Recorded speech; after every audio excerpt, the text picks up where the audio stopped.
Un premier aperçu du tout nouveau Toyota Hilux, la véritable légende.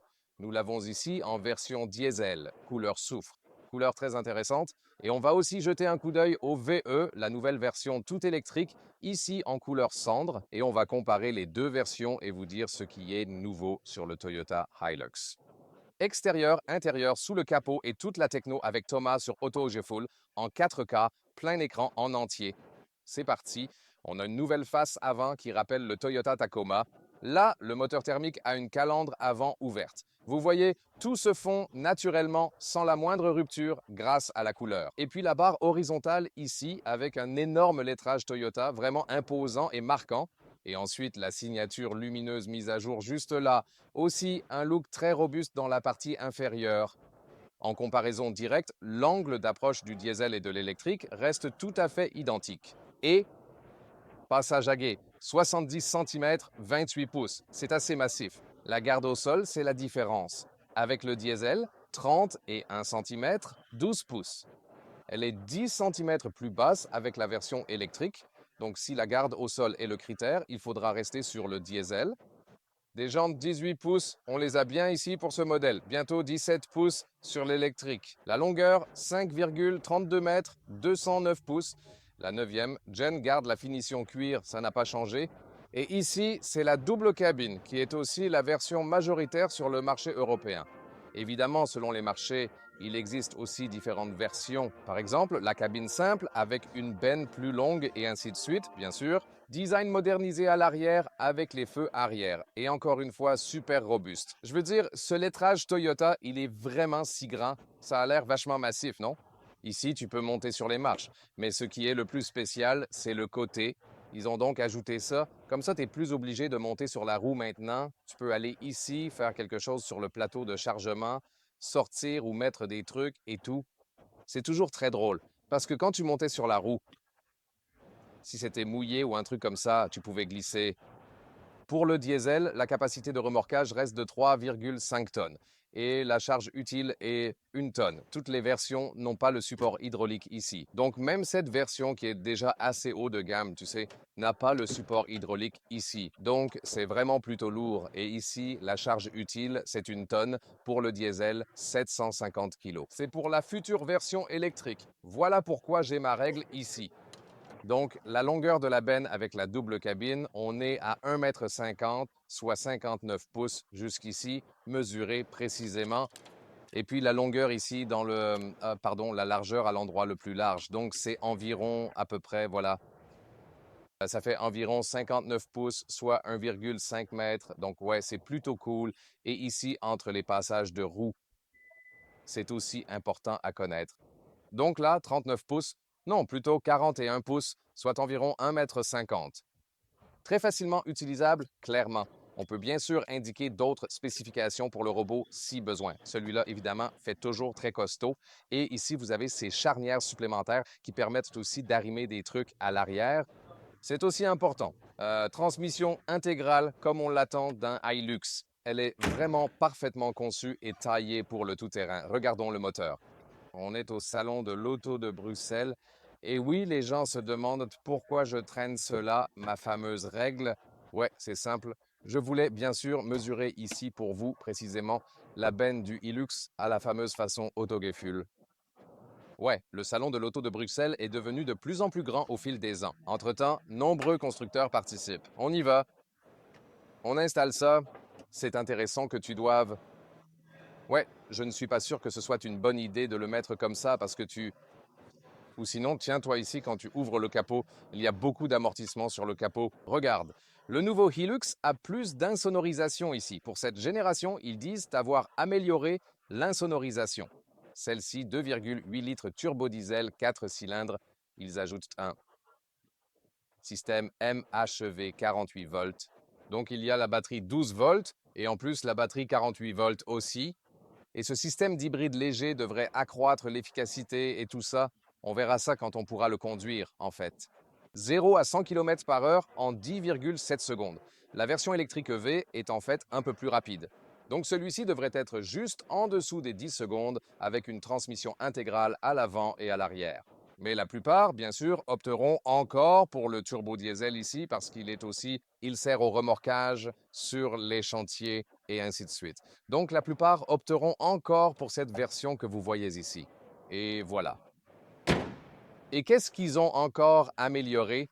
Ils ont retouché le réglage des suspensions parce que des clients se plaignaient que, à vide, la conduite n'était pas aussi bonne que quand le véhicule est chargé. Et c'est quelque chose qu'ils veulent régler tout de suite, que la conduite soit meilleure aussi à vide. Ensuite, les portes.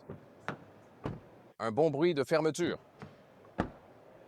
Aussi pour l'arrière, comme ça. Tu vois les coques de rétro contrastées? Cette couleur est bien frappante, non? Regardons l'intérieur des portières. La partie haute est bien recouverte de matière douce. Déjà cette garniture haute est ici pour les coudes. Là, les commandes de vitres classiques. On continue avec. Des porte-gobelets astucieux cachés à gauche. Nouveau cockpit, nouveau volant, toujours bouton physique, design robuste, sûr. Et tout est en noir ici dans cet intérieur, même les sièges.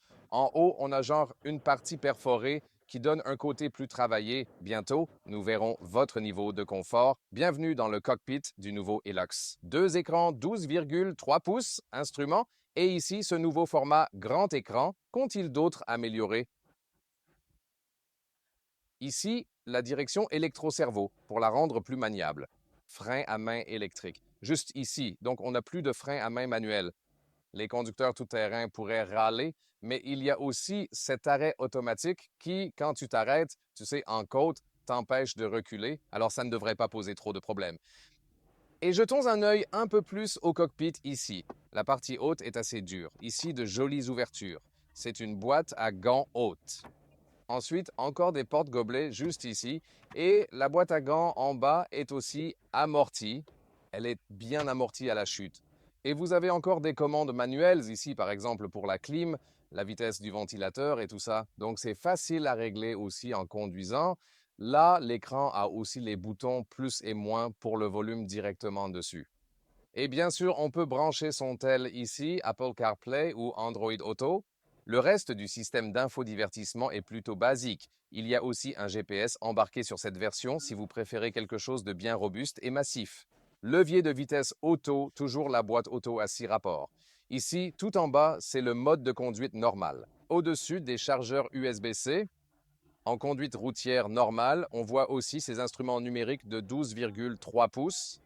Voilà comment ça s'affiche quand vous changez les modes de conduite. Et juste à côté, en bas, c'est exactement la même chose pour les modes tout-terrain. Transmission intégrale ou propulsion, ensuite le mode 4L pour le tout-terrain, la démultiplication et bien sûr aussi le blocage du différentiel arrière que vous avez là.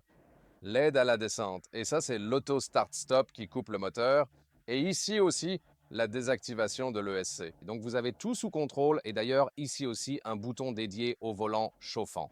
Donc tout est vraiment facile à manœuvrer, facile à contrôler. Quoi de neuf? Ils ont encore amélioré les aides à la conduite. Par exemple, il y a maintenant un détecteur d'angle mort, alerte latérale. C'est vraiment très important. Sur la route, vous pouvez vous tenir ici ou ici. En tout terrain, vous pouvez vous accrocher solidement de tous côtés. Donc celle-ci a 6 poignées intérieures.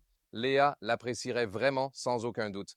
Et là, au milieu, des porte-gobelets pratiques. Tu peux aussi les enlever, oui, sans porte-gobelets. Le chauffage des sièges se commande ici.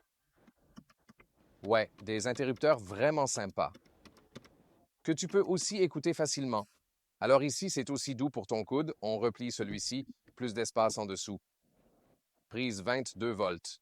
Celui-là, par contre, se rabat simplement.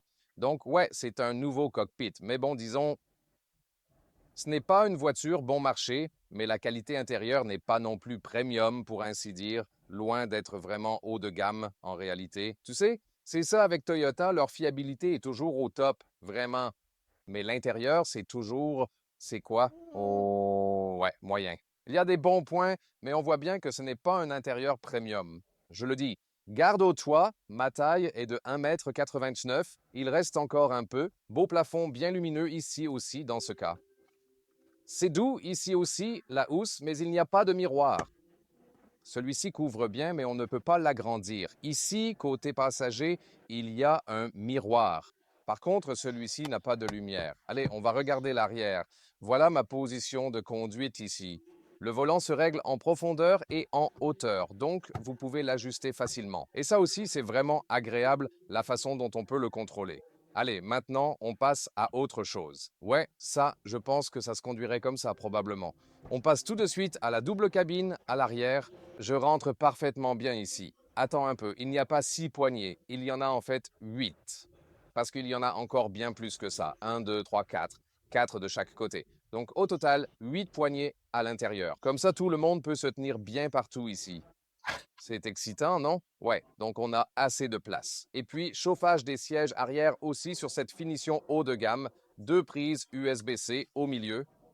Autre chose? Isofix aux sièges extérieurs. Il y a une 5e place au centre. Et ensuite, on peut voter pour celui-ci. Les porte-gobelets ne sont pas adaptatifs, cependant. Au fait, ici, cette partie, on peut aussi la relever comme ça et glisser quelque chose en dessous. On peut aussi la fixer contre l'appui-tête qui reste levé. Par contre, ça n'a de sens que si tu relèves aussi celui-ci pour pouvoir y faire passer un objet. Mais maintenant, ici, avec la batterie 48 volts, elle est placée en dessous, donc je pense qu'il n'y aurait pas de place là. On demande encore à Toyota s'il existe des versions où l'on pourrait le placer en haut. Si vous avez un, même ancien, dites ce que vous faites de la banquette arrière de votre Hilux. Et voilà la version électrique qui a la calandre fermée juste ici. On entend quand même ce découpage marqué ici. Ils reprennent le design, mais c'est légèrement différent de l'original H. C'est cette couleur-là et 59 kWh, c'est la batterie. Ce n'est pas du tout gros. Le cycle WLTP, basé sur des conditions idéales et une conduite urbaine lente, 240 km, 150 miles, signifie que ce véhicule n'est pas adapté aux longs trajets. Ils disent plutôt que ce véhicule sera utilisé par des sociétés minières pour de très courtes liaisons avec charge ou peut-être des ouvriers. À l'arrière comme à l'avant, à l'arrière et tout ça. Donc, l'usage privé sera assez limité parce que l'autonomie réaliste sur autoroute sera sûrement bien en dessous de 200 km ou quelque chose comme ça. Jantes en 17 pouces. On voit que ces marchepieds apportent encore plus d'allure, plus dramatique. Toujours en 4x4, avant plus arrière, environ 190 chevaux. L'accélération est meilleure qu'avec un moteur thermique. C'est vraiment super cool. 750 kg utiles, donc un peu moins, et environ 1,6 tonnes de remorquage. Donc c'est la plus grosse restriction. Moins de remorquage, moins d'autonomie. Si vous voulez l'utiliser sur une faible distance et que le remorquage n'est pas l'essentiel, ça peut vous convenir. Mais le best-seller restera quand même le diesel, celui-ci d'ailleurs ici. Juste avec la benne en métal, vous pouvez le voir là. Dites-moi si la version électrique vous conviendrait éventuellement ou préféreriez-vous plutôt un pick-up avec une grande autonomie, vous voyez? Alors tout le monde, bien sûr, pense de nouveau au Rivian. Au fait, ici, c'est la version électrique. En version de base, siège en tissu. Ensuite, on a parlé d'un mélange simili et cuir animal. Vous voyez que l'habitacle est identique sur les versions électriques et diesel. Alors, qu'en pensez-vous du nouveau Toyota Hilux? Certains espéraient davantage de changements technologiques sous la benne, mais l'habitacle est entièrement nouveau, comme vous l'avez vu, et comporte des améliorations vraiment utiles. J'ai vraiment hâte de l'essayer très bientôt. Maintenant, place à d'autres vidéos Toyota.